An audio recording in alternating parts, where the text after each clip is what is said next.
Filipenses 2, nós leremos, irmãos, agora o texto a partir do versículo de número 24. Semana passada, o apóstolo Paulo disse para nós que queria mandar Timóteo para Filipos. Não foi possível, mas ele mandou um dos pastores auxiliares, enquanto ele não podia mandar Timóteo para ser o pastor titular daquela igreja. Diz a palavra de Deus assim, em Filipenses 2, 25. Julguei, todavia, necessário mandar até vós Epafrodito, por um lado, meu irmão, cooperador e companheiro de lutas, e por outro, vosso mensageiro e vosso auxiliar nas minhas necessidades. Visto que ele tinha saudade de todos vós e estava angustiado, porque ouvistes que adoeceu. Com efeito, adoeceu mortalmente. Deus, porém, se compadeceu dele, não somente dele, mas também de mim, para que eu não tivesse tristeza sobre tristeza. Por isso, tanto mais me apresso em mandá-lo, para que, vendo-o novamente, vos alegreis, e eu tenha menos tristeza. Recebei-o, pois, do Senhor com toda a alegria, e honrai sempre a homens como esse. Todos comigo, versículo 30. Visto que por causa da obra de Cristo, chegou ele às portas da morte, e se dispôs a dar a própria vida, para suprir a vossa carência de socorro para comigo. Feche os seus olhos, nós vamos falar com Deus neste momento, pedindo a Ele que nos abençoe enquanto ouvimos a exposição da sua santa palavra. Oremos ao nosso Deus. Querido Deus eterno Pai, nessa manhã nós nos humilhamos diante de Ti e Te agradecemos, Deus, ó Pai, pela maneira bendita como Tu nos tens sustentado. Te agradecemos, ó Deus, porque a Igreja Presbiteriana Unida de São Paulo é uma porta aberta, porque o Senhor a tem mantido aberta. Te agradecemos, ó Deus, porque aqui pessoas têm se achegado para ouvir a palavra, porque o Espírito Santo tem falado conosco no meio das Escrituras.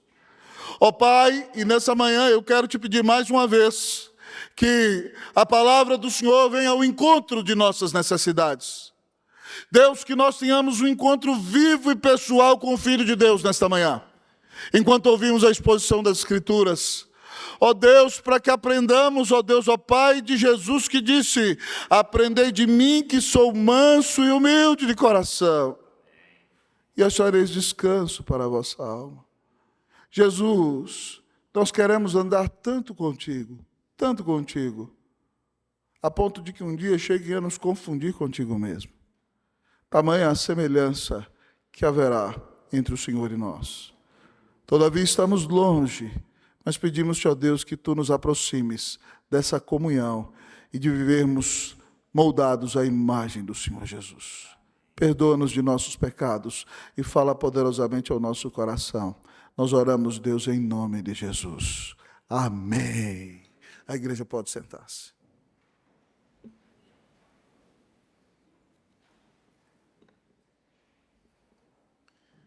Queridos irmãos e irmãs, há 2 meses atrás, eu comecei a pregar neste capítulo de Filipenses 2.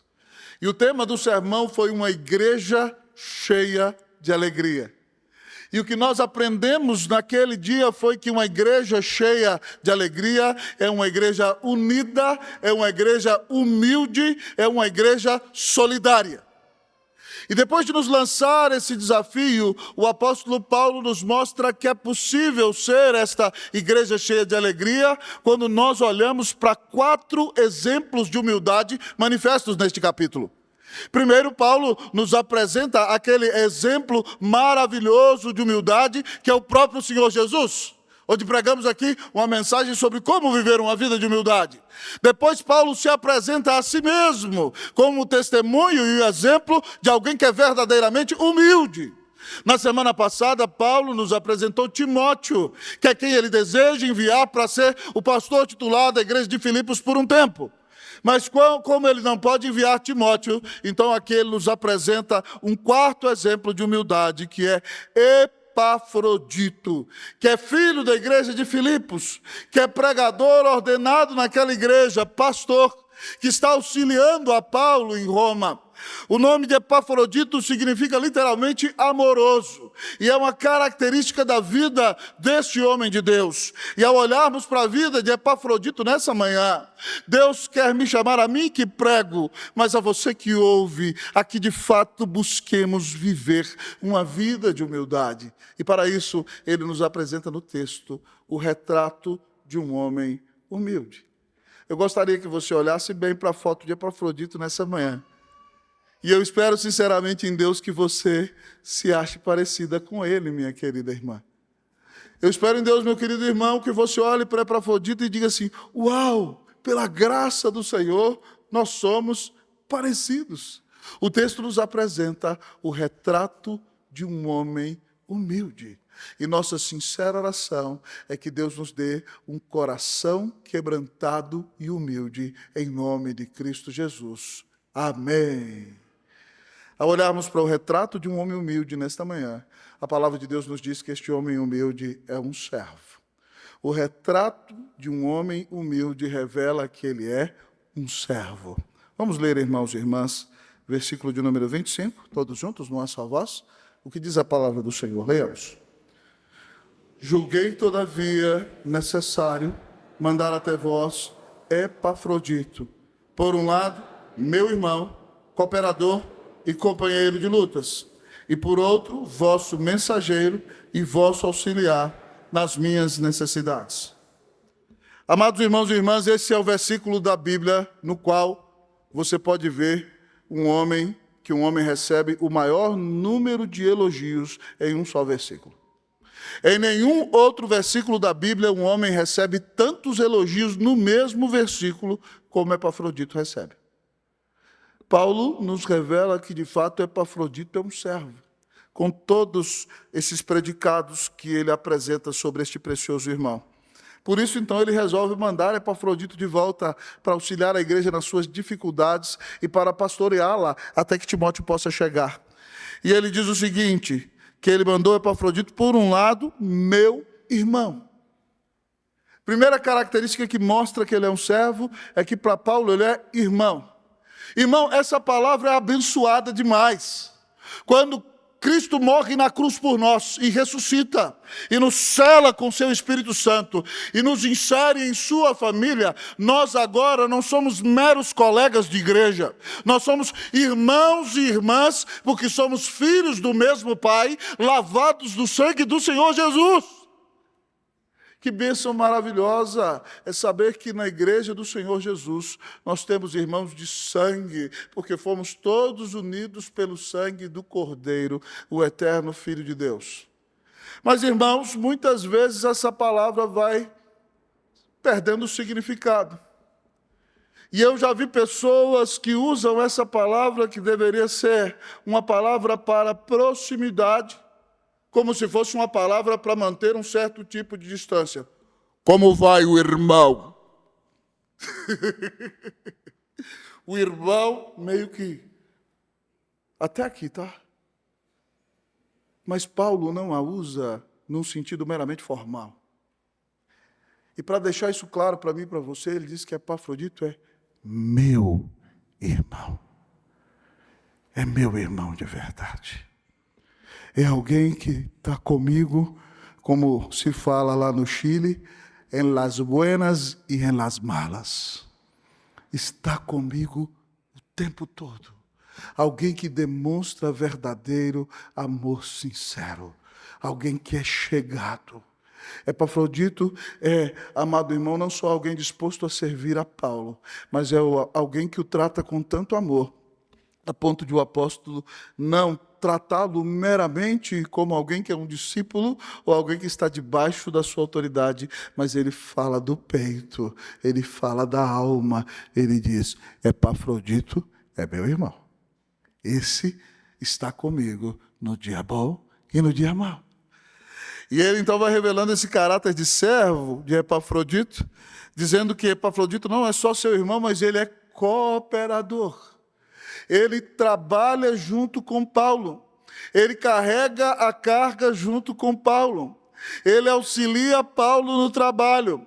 Paulo está preso, querido irmão, numa prisão domiciliar, numa casa que ele aluga, amarrado a um soldado romano, mas Epafrodito está naquela casa cooperando com ele, e se Paulo não pode pregar em algum lugar, ele manda Epafrodito. Se Paulo precisa resolver alguma questão administrativa, ele não pode ir, Epafrodito vai no lugar. Querido amigo e irmão, se Paulo está cheio de aconselhamentos e não consegue aconselhar a todos, lá está aquele pastor auxiliar tão abençoado, Epafrodito, que aconselha aqueles que Paulo não consegue aconselhar. Ele é cooperador. Eles trabalham juntos na obra do Senhor. Mas outra característica que evidencia, querido irmão, esse espírito de servo de Epafrodito, é que o texto diz que ele é companheiro de luta. Querido amigo e irmão, a vida cristã não é sobre água fresca. A vida cristã não é viver deitado eternamente em berço esplêndido ao som do mar à luz do céu profundo. A vida cristã é batalha reída. E muitas vezes, queridos irmãos e irmãs, nós temos pessoas que permanecem do nosso lado no dia bom, no dia do aplauso, no dia em que você recebe um prêmio, no dia em que você recebe um diploma, no dia em que você tem uma grande conquista, no dia em que você bate uma meta, vão tirar a foto, alguns logo se posicionam ao seu lado para saírem junto com você no dia da vitória. Mas no dia da batalha, no dia da tristeza, no dia do fracasso, no dia da vaia, só fica do nosso lado quem é companheiro de luta. Epafrodito luta com Paulo. A vida cristã é batalha espiritual. O ministério é guerra. E Epafrodito está ali, no dia bom e no dia mau, lutando com o apóstolo Paulo, para a honra e para a glória do nome do Senhor Jesus. Por isso você percebe que ele é servo, porque ele é verdadeiro amigo e irmão, ele trabalha junto, ele apoia nas necessidades do ministério, ele está junto no dia da luta. Mas Paulo disse, isso é por um lado no que diz respeito a mim. Por outro lado, continua falando bem desse espírito de Epafrodito, vosso mensageiro. Epafrodito é pregador da palavra, e a igreja de Filipos o enviou para auxiliar a Paulo na obra missionária, enquanto ele está em Roma. Ele diz, por vosso lado, ou seja, enviado por vós, ele é vosso mensageiro. E é o pastor auxiliar de Paulo ali, auxiliar nas minhas necessidades, nas necessidades ministeriais primeiramente, mas também nas necessidades pessoais e até nas necessidades físicas. Epafrodito tem um coração disposto, amados irmãos, a se colocar em segundo plano, a trabalhar como segundo, estando em segundo lugar, não buscando glória para si, mas servindo a Paulo como quem serve ao próprio Senhor Jesus Cristo. Paulo diz que ele foi um mensageiro enviado pela igreja de Filipos. Irmão, pasme comigo. A igreja de Filipos paga o salário de Epafrodito para que ele seja pastor auxiliar de Paulo em Roma. E não se assuste com isso, a igreja de Filipos não é muito rica, é composta de gente muito humilde, mas quando Paulo plantou a igreja de Corinto, eles já pagaram o salário de Paulo, enquanto Paulo pastoreou ali por 1 ano e meio. É uma igreja generosa, então Epafrodito é um auxiliar enviado pela igreja, com sustento bancado pela igreja, para cuidar de Paulo e ser uma bênção em sua vida na cidade de Roma. Queridos irmãos, e diz o texto então, que ele auxilia Paulo em todas as suas necessidades. Que bênção maravilhosa é encontrar este espírito de servo deste precioso homem de Deus. Paulo diz, meu irmão, cooperador, companheiro de lutas, vosso mensageiro, vosso auxiliar nas minhas necessidades. Epafrodito nos mostra que o retrato de um homem humilde revela que verdadeiramente humilde é aquele que vive não para ser servido, mas para servir e dedicar a sua vida na obra do Senhor. Esse é um princípio claríssimo do cristianismo, irmãos. Certa vez, quando está próxima a morte do Senhor Jesus, Tiago e João resolvem lançar mão de um estratagema extremamente feio. Eles chamam a mamãe do lado e dizem o seguinte, mamãe, a senhora é uma mãe muito preciosa, amiga da mãe do Senhor Jesus, faça o seguinte, mamãe, peça ao Senhor Jesus para que quando ele vier no reino, João se sente à direita, não, Tiago à direita e João à esquerda. E aí então eles vão dominar com o Senhor Jesus. Eles estavam já entre os próximos amigos de Jesus. Pedro, Tiago e João eram os 3 mais próximos de Jesus. Se não bastasse tudo isso, eles não querem só a amizade do Senhor Jesus, mas eles querem ser exaltados e destacados em poder. E lá vai a mãe deles, achando que os filhinhos dela são os mais brilhantes que existem, que não há homens tão capacitados como os filhos dela, que os filhos dela são os melhores discípulos de Jesus. Ela chega, Senhor Jesus, posso pedir uma coisa para o Senhor? Ele pede. Quando o Senhor vier no teu reino, é só uma coisinha. Deixa meus meninos tão lindos sentarem ao teu lado, um à tua direita e o outro à tua esquerda. Ou seja, faça deles os seus principais ministros.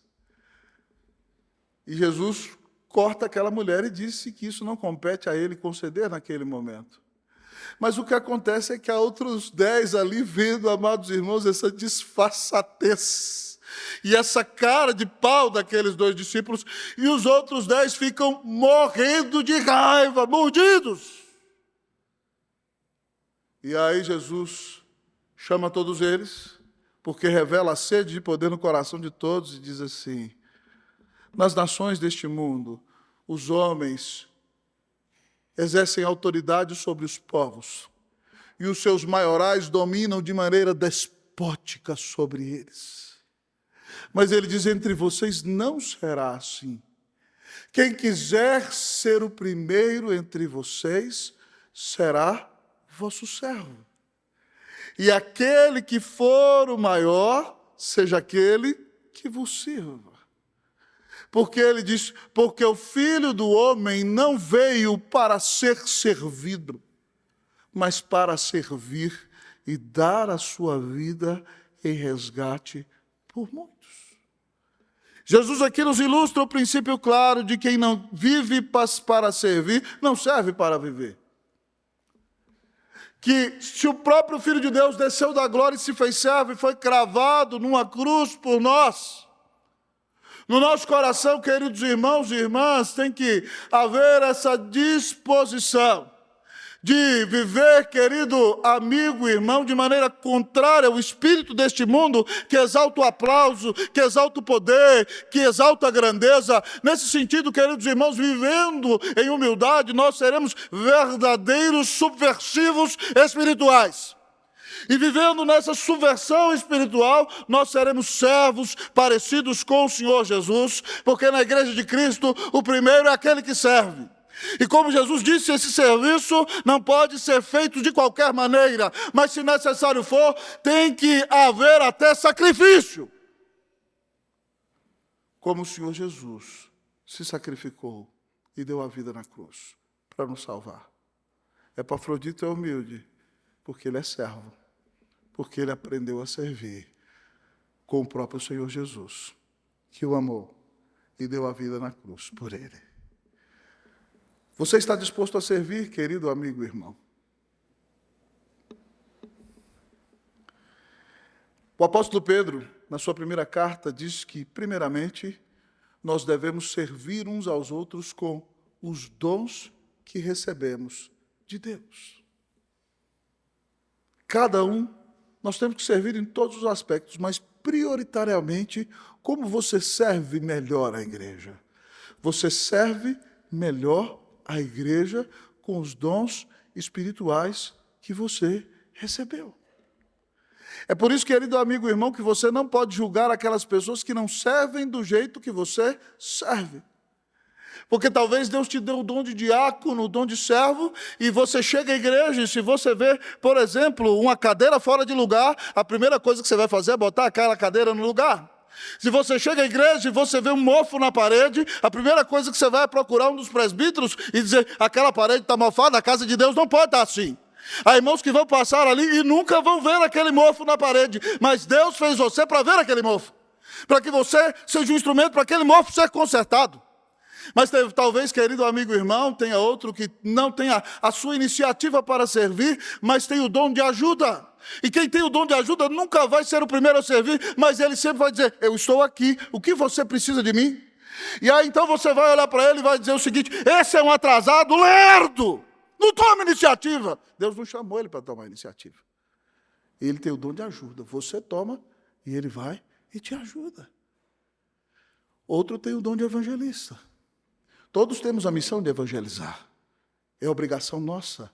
Mas há alguns que têm dons de evangelista. E não é porque você evangeliza mais, ou porque você distribui folheto na rua, que você tem que dizer, olha o bando de preguiçosos dessa igreja, ninguém quer evangelizar. Outro tem o dom de conhecimento. Ele vai abrir o texto da palavra, vai aprender a fazer exegese, vai ler livros de teologia, vai preparar material para que nós usemos na escola dominical, e aí então, de repente, ele encontra outros que não têm tanta facilidade para estudar como ele. Um bando de preguiçoso dessa igreja. Povo inculto que não gosta de estudar. Soberba. Foi Deus quem te deu o dom de conhecimento. Não foi você que escolheu nascer assim. Outros de nós terão o dom de ensinar. E pregarão o material daqueles do dom de conhecimento, e então explicarão em pontos claros, com ilustrações claras, para que a igreja seja conduzida. Outros terão o dom de profecia, de pregar a palavra e aplicá-la na necessidade específica do rebanho. Todos nós temos dons diferentes, e cada um de nós vai servir conforme os seus próprios dons. Então pare de querer enquadrar os outros dentro dos seus dons. Deus não chamou os outros para fazer aquilo que você tem que fazer. Cada um de nós tem um chamado único. E dentro deste chamado, todos nós temos que ter a plena disposição de servir onde o Senhor nos enviar. Até entre pastores e pastores, amados irmãos, a distinção de dons. Nós temos 11 presbíteros nessa igreja. Docentes nós temos pastor Camargo, pastor Silas, pastor Alexandre, pastor Galo e eu. Nenhum de nós é igual. Cada um de nós tem que enfocar no dom e na responsabilidade que o Senhor entregou em suas mãos. É assim que a Bíblia manda servir. E é assim que nós vamos servir melhor e abençoar a sua vida, para a honra e para a glória do nome de Jesus. Então, pare de querer que os outros façam as coisas que você tem que fazer. Às vezes, irmãos, algumas pessoas chegam para mim e falam assim, pastor, eu descobri na igreja que o que tem que ser feito é isso. Eu falo, aleluia, irmão, se você descobriu, é porque Deus quer que você faça! Eu já não dou conta de fazer tudo que eu tenho para fazer. Então, se Deus mostrou para você, é porque Ele quer que você faça. Então, pare de querer procurar coisa para os outros fazerem. E entenda o que Deus está chamando você para fazer. E faça da melhor maneira. Porque Cristo morreu na cruz por você. E Ele merece que você entregue por Ele o melhor. Amém, meu irmão? Que Deus nos dê um coração de servo. Que quando alguém for falar da nossa biografia, que nós sejamos um pouquinho parecidos com Epafrodito, porque ele era parecido com Jesus. Você se identificou? Uau! Você parece com Epafrodito. Você é a irmã gêmea dele, louvado seja o Senhor. Que Deus nos dê esse coração de servo, para a honra e para a glória do nome de Jesus. Mas coloquemos bem os nossos óculos para que não percamos nenhum detalhe, nenhuma nuance, nenhum relevo desta foto, deste retrato pintado de maneira tão maravilhosa diante dos nossos olhos. O texto nos apresenta o retrato de um homem humilde. Um homem humilde é um servo. Mas, em segundo lugar, o texto nos diz que um homem humilde é amoroso. O segundo retrato de um homem humilde é que este homem é amoroso. Vamos ler, queridos irmãos e irmãs, versículo de número 26 até o versículo de número 28, responsivamente, 26 a 28. Assim diz o texto da palavra de Deus. Visto que ele tinha saudade de todos vós, estava angustiado porque ouvistes que adoeceu,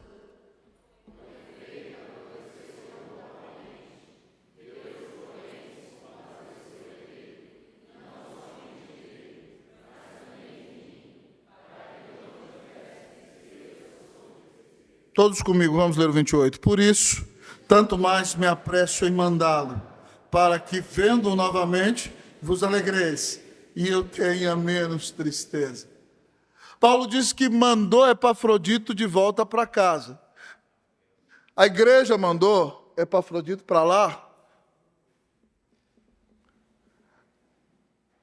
A igreja mandou Epafrodito para lá para que ele ficasse com Paulo até o dia que a sentença fosse dada, para saber se Paulo morreria ou para saber se Paulo... Prestem todos atenção aqui no sermão, irmãos, por favor. Para saber se Paulo morreria, seria assassinado ou se Paulo sobreviveria. Antes disso, Epafrodito não deveria voltar. Mas Epafrodito trabalhou tanto na obra do Senhor que ele adoeceu. A palavra grega usada aqui para falar da doença de Epafrodito traz para nós a interpretação de que Epafrodito adoeceu, queridos irmãos e irmãs, porque ele trabalhou na obra, ele pregou a palavra, ele se dedicou ao evangelho. Imaginem, ele fez uma viagem de 1.300 quilômetros a pé até Roma e chegando ali não parou de trabalhar, auxiliou Paulo em todas as suas necessidades, pregou a palavra, foi uma bênção no meio da igreja, foi extremamente amoroso, de tanta entrega ele ficou doente. E aí então Paulo diz para nós no versículo de número 26 que este homem é tão amoroso que ele tem saudade daquela igreja. Estava angustiado como se uma espada atravessasse a sua alma, porque ele ficou sabendo que a igreja de Filipos soube da sua doença. E agora ele era tão amado naquela igreja, porque ele era muito amoroso, e agora os irmãos estão tristes, e ele está angustiado, pensando que os irmãos estão preocupados com ele, porque sabem que ele adoeceu. E Paulo diz, é verdade mesmo que ele adoeceu mortalmente? Ele se dedicou tanto à obra que ficou tão doente a ponto de quase morrer, diz o apóstolo. E diz aqui o texto, queridos irmãos e irmãs, que Deus, porém, se compadeceu dele. Não deixou que Epafrodito morresse, mas Paulo disse, mas não somente dele, também de mim. Para que eu não tivesse tristeza sobre tristeza. Irmãos, eu já estou preso. Minha luta aqui não é fácil. Vocês mandam um pastorzaço auxiliar para me ajudar. Imagine se ele morre no meio do trabalho, irmãos. Eu vou morrer de tristeza. Então o Senhor teve misericórdia dele, não levando a vida dele, mas teve misericórdia de mim, para que não crescessem numa grande montanha as minhas tristezas, uma sobre a outra, sobre a outra, sobre a outra, sobre a outra. E o texto então nos diz que, por essa razão, depois que Epafrodito foi curado, mas está angustiado, preocupado com que a igreja sabe disso, Paulo diz que por essa razão, então, ele se apressou em mandá-lo. Ou seja, não deixei que ele ficasse aqui até o dia da minha sentença. É isso que significa. Para que, quando vocês o virem novamente, vocês se alegrem. Epafrodito é amoroso, como Paulo é amoroso. Ah, queridos irmãos e irmãs, o apóstolo também está preocupado com a tristeza da igreja. Ele diz, eu estou mandando Epafrodito para vocês, para que vocês voltem a se alegrar. E ele diz, e quando vocês se alegrarem, eu então vou ficar menos triste. Louvado seja Deus. Irmãos, que perfil destes homens de Deus. Homens amorosos, homens preocupados com o coração da igreja, homens preocupados com seus irmãos e irmãs na fé, homens preciosos na obra de Cristo Jesus. Epafrodito adoeceu, quase morreu, e está preocupado com o que os irmãos estão pensando acerca da saúde dele.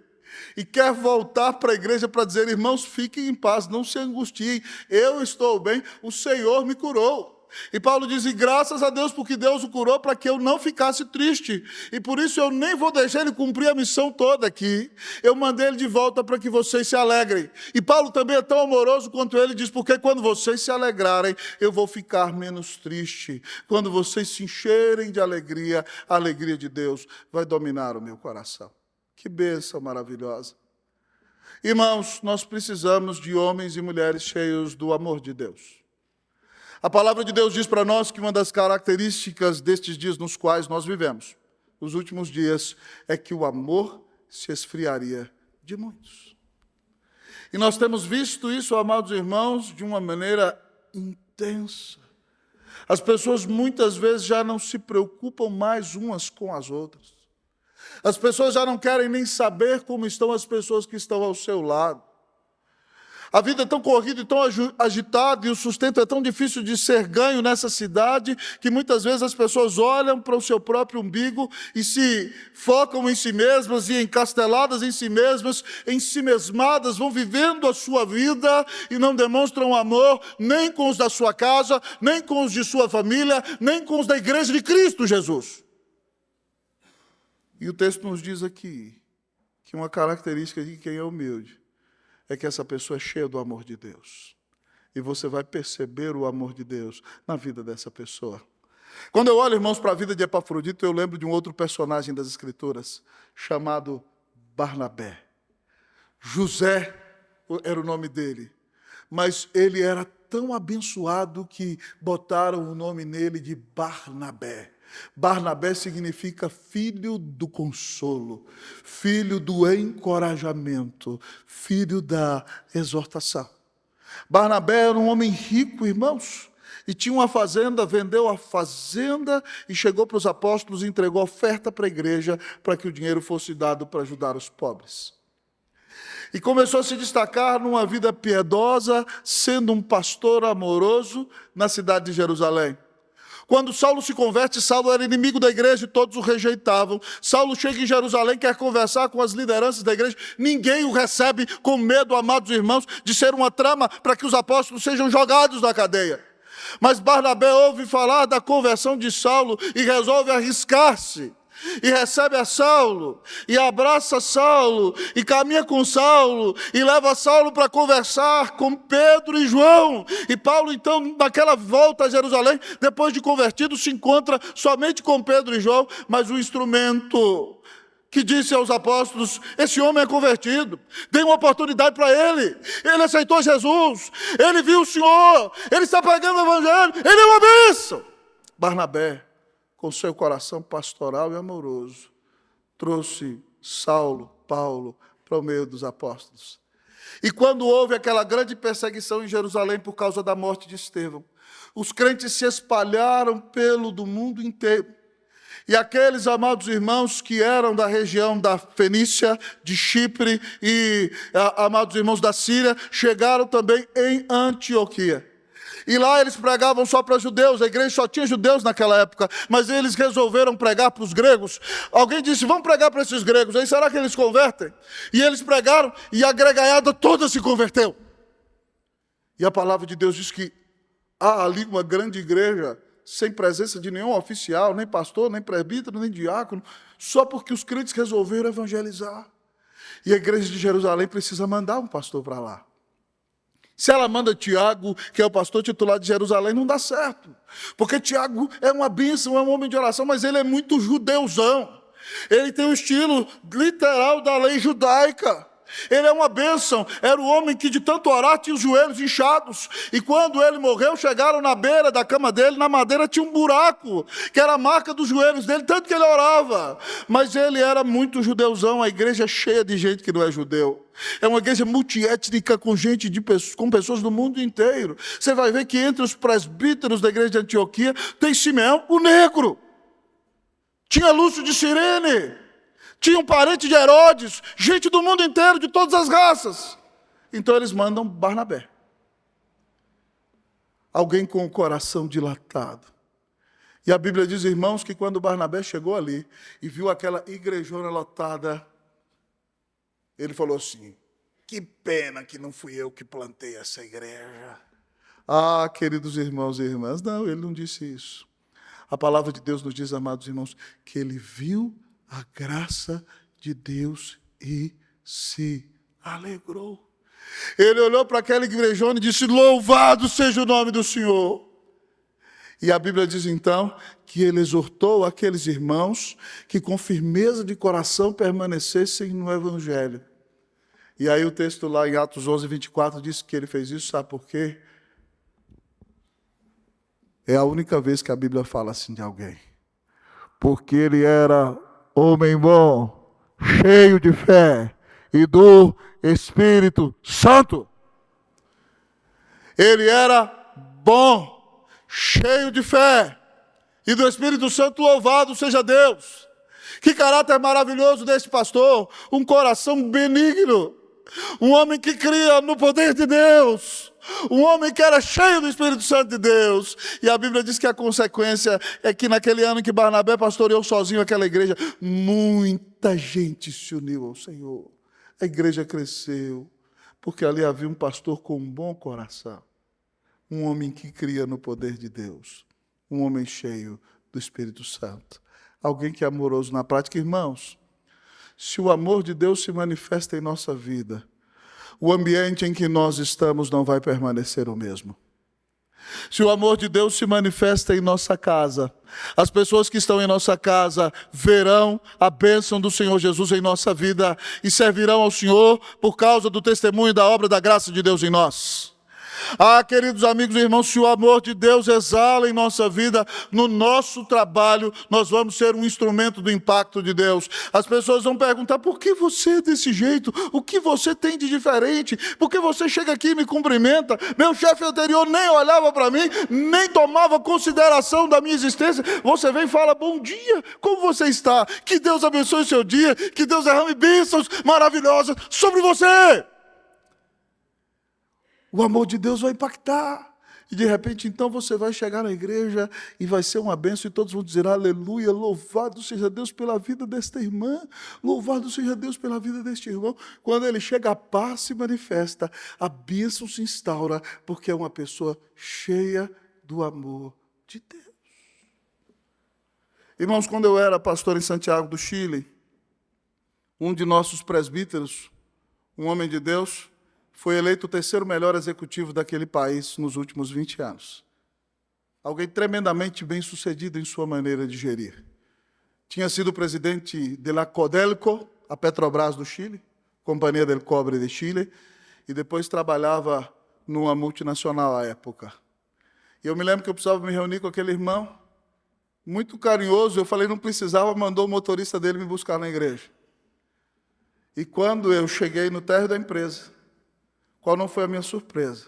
De ver aquele que era o gerente general, né? O gerente geral da empresa. Passar na porta, pegar na mão do porteiro, olhar no olho dele: bom dia, bom dia, bom dia, bom dia. Os funcionários ficavam assim. Eu falei: Deus, que aula maravilhosa o Senhor está me dando.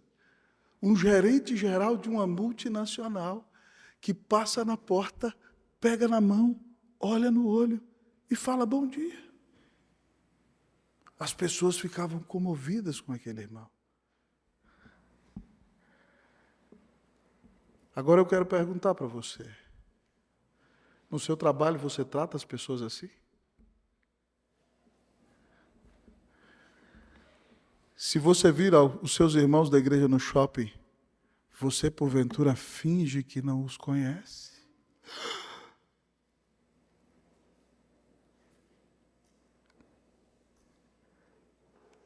Lá em casa eu sempre ensinei os meninos assim: pai, se eu vir algum irmão da igreja e ele não olhar para mim, eu falo: vai na frente dele, olha no olho dele e fala assim: bom dia, meu irmão, que bom te ver. Irmãos, eu ando em alguns lugares por aí onde tem gente que não gosta de nós, né? E aí eu vejo a pessoa ali, ela vira o olho, eu corro na frente e falo: bom dia, que Deus te abençoe. Eu não sei se a pessoa se sente ofendida ou não, irmão, mas Deus me colocou para abençoar. Hein? Eu tenho que ser um instrumento de bênção. Hein? E tem que ser assim com você. Nós não podemos amar só de palavra, mas temos que amar de fato, de verdade. Se o amor de Deus transbordar em nossa vida, irmãos, até aqueles que não gostam de nós, e até aqueles que, porventura, tenham algo a reclamar de nós, eles verão o caráter de Cristo em nossa vida.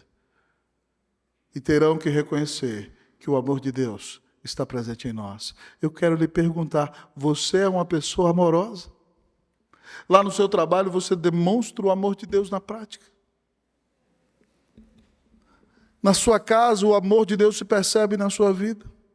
Nesta igreja, seus irmãos em Cristo veem você como alguém cheio do amor de Deus. Que Deus tenha misericórdia de nós. Alguém humilde, alguém que entende que recebeu o maior amor do mundo, do qual não era digno. E porque recebeu esse amor, tem que ter como filosofia de vida amar e demonstrar esse amor na prática todos os dias de sua vida. Que Deus nos dê, irmãos e irmãs, um coração amoroso, amém? Que a nossa vida seja uma bênção, que nós entendamos que Deus não nos colocou nesse mundo somente para olhar para o nosso próprio umbigo, para ficarmos encastelados em nós mesmos, para buscarmos viver para nós, mas Deus colocou a nossa vida para abençoar a vida de outros. Que a sua vida seja uma demonstração de amor e que você abençoe a vida de outros, em nome de Jesus. E aí, meu amado irmão, você parece ou não parece com Epafrodito? Olhe para o retrato. Pasme, você tem as mesmas feições. Parece que é da mesma família. Observemos o último detalhe em relevo desse retrato, pintado de maneira tão artística e preciosa diante dos nossos olhos. O retrato de um homem humilde nos apresenta, queridos irmãos, um servo, um homem que é servo, um homem amoroso. Mas o retrato de um homem humilde nos revela que ele é servo, que ele é amoroso, mas, em último lugar, que ele é honrável. Um homem humilde é honrável. Versículo de número 29, eu lerei o 29, a igreja, o 30. Recebei-o, pois, no Senhor com toda alegria, e honrai sempre a homens como esse. Vocês, o 30.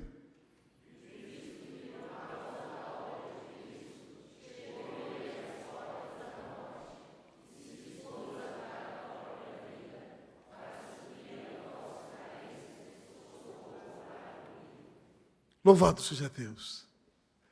Paulo diz, amados irmãos, que nós temos que aprender a honrar aqueles que têm bom testemunho e dedicam a sua vida por causa do nome do Senhor Jesus.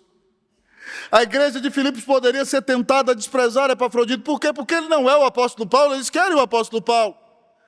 Mas também porque ele não é Timóteo. Timóteo é o mais bem preparado dos discípulos de Paulo. Nós vimos a semana passada, ele tem a mesma alma, o mesmo pensamento, o mesmo sentimento que Paulo. E Epafrodito é filho daquela igreja, e talvez alguém diga, Epafrodito é daqui, a gente conhece, sabe quem é a mãe dele, sabe quem é o pai, sabe quem é a família. E se não bastasse, alguém pode dizer, Epafrodito não presta nem para cumprir a missão, nós mandamos ele para lá para ficar até quando Paulo recebesse a sentença, e ele nem traz a notícia para nós. Então Paulo, amados irmãos, prevendo tudo isso e todas aquelas oposições que poderiam existir no coração daquela igreja, ele diz a eles o seguinte: irmãos, recebam Epafrodito com toda alegria, façam festa na hora que esse irmão chegar. Que bom que você veio, Epafrodito! Nós estávamos com saudade de você. Foi o Senhor que te enviou. Diz o texto, honrai sempre a homens como esse. Honre essas pessoas que dedicam a sua vida a servir na causa de Jesus. E Paulo diz porque ele deve ser honrado, diz o seguinte, visto que por causa da obra de Cristo chegou ele às portas da morte. Esse homem estava morrendo por causa do ministério. Esse homem adoeceu servindo ao Senhor Jesus. E não só ficou doente, diz o texto que ele estava disposto a dar a sua própria vida para suprir a carência de vocês comigo. Vocês não podem estar aqui para me auxiliar em Roma. Então ele se dispôs, veio, se sacrificou, viajou a pé, estava disposto a morrer para servir ao Senhor Jesus e para me servir na obra. Esse homem precisa ser honrado. Irmãos, nós precisamos aprender a como tratar nossos irmãos e as pessoas que estão ao nosso lado na Igreja de Cristo Jesus. Dr. Russell Shedd, amados irmãos, antes de morrer, já na sua velhice no Brasil, diz o seguinte, que muitos homens que muitas vezes impressionam a igreja, não são homens que impressionam a Deus. Muitos homens que muitas vezes podem nos deixar impressionados, não são homens que deixam Deus impressionado. E isso significa que muitas vezes os nossos valores não são os valores da palavra de Deus. Muitas vezes, amados irmãos, nós corremos o risco de admirar pessoas meramente pelos seus carismas, pelos seus dons. E carismas, irmãos, não podem ser motivo de glória para pessoa alguma, porque carismas são dons, são doações, são dádivas, são habilidades dadas por Deus. É por isso que Paulo diz em 1 Coríntios 4:7, quem é que te faz sobressair? Que tens tu que não tenhas recebido? E se o recebeste, por que te vanglorias como se o não tiveras recebido? E aí muitas vezes pode aparecer pessoas talentosíssimas diante dos nossos olhos, mas vivem numa vida de prostituição, vivem numa vida de desonestidade. Elas são brilhantes naquilo que elas fazem, mas elas não levam Deus a sério e não obedecem à sua palavra. E elas podem ter o maior talento que alguém puder ter, mas se elas não têm comunhão com o Senhor, se elas não obedecem às Escrituras, se elas não adequam a sua vida à palavra de Deus, então elas não têm que nos impressionar de maneira alguma. Nós temos que ter como primeiros valores os valores da palavra de Deus. Então, por que nós temos que honrar gente como Epafrodito e recebê-lo com toda alegria? Nós temos que honrar quem está disposto a entregar a sua vida por causa de Jesus. Porque Jesus nos amou e entregou a sua vida por amor de nós. Nós temos que honrar, amados irmãos, não é quem faz as coisas erradas, por mais talento e habilidade que tenha. Nós temos que honrar os piedosos, aqueles que buscam a face do Senhor, aqueles que têm um relacionamento vivo e pessoal com Jesus, aqueles que se dedicam a estudar a palavra de Deus, aqueles, amados irmãos, que estão dispostos a entregar a sua própria vida e tudo que têm para fazer a obra do Senhor. Isso é extremamente importante. É por isso que Hebreus 13:7, amados irmãos, quando nos fala para obedecermos os nossos pastores, ele diz o seguinte: obedecei aos vossos pastores, considerai a sua vida, não, que vos pregaram a palavra de Deus, considerai a sua vida e imitai a fé que tiveram. Olha o que Paulo está dizendo para nós. Ele diz assim, não, obedecer no 17. No 7 ele diz assim, lembrai-vos de vossos guias, vossos pastores, que vos pregaram a palavra de Deus, considerai atentamente o fim da sua vida e imitai a fé que tiveram. Olha o que o autor de Hebreus está dizendo. Lembrem-se dos pastores de vocês, dos sermões que eles pregaram para vocês. Lembrai-vos dos vossos pastores que vos pregaram a palavra de Deus. Considerai atentamente o fim da sua vida. Olhe para a vida deles, eles começaram com Jesus, eles terminaram com Jesus. Lembre-se desses pastores que viveram uma vida piedosa até o final. Então, quando vocês se lembram dos seus sermões e observam o que Deus tem feito na vida deles, imitem a fé dessas pessoas. Imitem a fé daqueles que estão entregando a sua vida por causa do nome de Jesus. Um outro texto maravilhoso que confirma, amados irmãos, como nós devemos aprender a honrar aqueles que nos lideram no Senhor, está em 1 Tessalonicenses 5, 12 e 13. Eu vou pedir o Levi para colocar ali. 1 Tessalonicenses 5, 12 e 13. Nós vamos ler este texto da palavra de Deus. 1 Tessalonicenses 5, 12 e 13. Nós vamos ler todos numa só voz. 1, 2, 3, leamos. Agora vos rogamos, irmãos, que acateis com apreço os que trabalham entre vós e os que vos presidem no Senhor e vos admoestam, e que os tenhais com amor, em máxima consideração, por causa do trabalho que realizam. Vivei em paz uns com os outros. A palavra de Deus, irmãos, nos ensina aqui a tratar quem serve ao Senhor nos servindo. Ele diz aqui, acate com apreço, com amor, quem serve na obra do Senhor. Quem tem a responsabilidade de presidir, de liderar a igreja que você pastoreia, que admoesta você, que abre a palavra de Deus e aplica a palavra de Deus para você. Não sou eu que estou falando, o pastor está pregando em benefício próprio nessa manhã. Não, irmão, eu estou ensinando a Escritura. E quando eu prego expositivamente, eu não tenho que pregar só aquilo que te agrada, nem só o que me agrada, eu tenho que pregar o que está no texto. E o texto diz que nós temos que tratar com honra quem nos preside, quem nos admoesta, e que nós tenhamos essas pessoas com amor, e elas também devem nos amar. E todos nos devemos considerar uns aos outros, porque fazemos a obra do Senhor. Eu quero perguntar para você, irmão, o que você está honrando nesse mundo? Talvez você honra o exemplo de alguém que tem muito dinheiro, e você fala, eu quero ser muito rico como essa pessoa. Mas a pessoa já está no 4º, no 5º, no 6º, no 10º casamento. Eu quero me esnobar e ser como essa pessoa, e essa pessoa vive uma vida de hipocrisia, de mentira, de disfarçatez, longe de Deus. Eu quero ser como fulano e admira fulano, e ciclano, e cicrano, e beltrano. E essas pessoas não impressionam Deus. Não impressionam Deus. Nós temos que olhar para a vida de quem anda com Deus.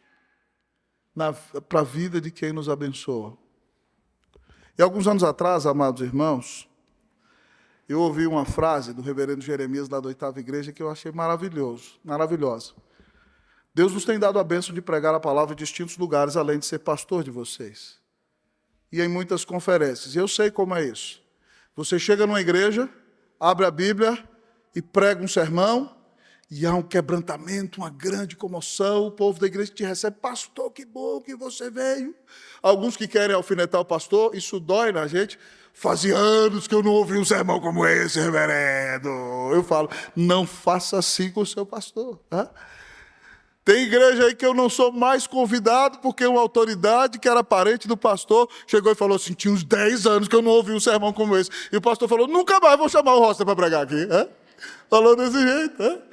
E aí, irmãos, o pastor Jeremias dizia o seguinte, você ouve o conferencistazão, o bambambam, ele vem aqui, prega uma mensagem, mas ele vai embora. E nós é que vamos ficar aqui para cuidar de você. Então, agradeça a Deus pelo conferencista. Mas agradeça a Deus por toda a equipe pastoral que fica aqui para cuidar de você. Para orar por você. Para te acompanhar no dia do velório. Para te acompanhar no dia do batismo. Para te acompanhar no dia em que a criança nasce. Para orar com você no dia da sua dificuldade. Para ser bênção na sua vida. E é por isso, irmãos, que nós não podemos ter só um pastor, temos vários. Para que quando nós não conseguimos falar com um, a gente fala com o outro. É assim que funciona. E toda a equipe trabalha junto para a honra e para a glória do nome de Jesus. Mas nós temos que honrar, amados irmãos, aqueles que Deus colocou para nos abençoar. Então, ouça os conferencistas grandiosos, ore pela vida deles, mas lembre-se que quem vai cuidar de você é quem Deus colocou aqui para pastorear você nessa igreja. Seus pastores, seus presbíteros, seus diáconos, agradeça a Deus por esses homens. Ore a Deus pela vida deles e peça que o Senhor os use para abençoar esse rebanho. Em nome de Jesus, para a glória de Jesus. Amém! Você é humilde. O retrato de um homem humilde nos revela um servo amoroso que é honrável. Por que Epafrodito aprendeu tudo isso?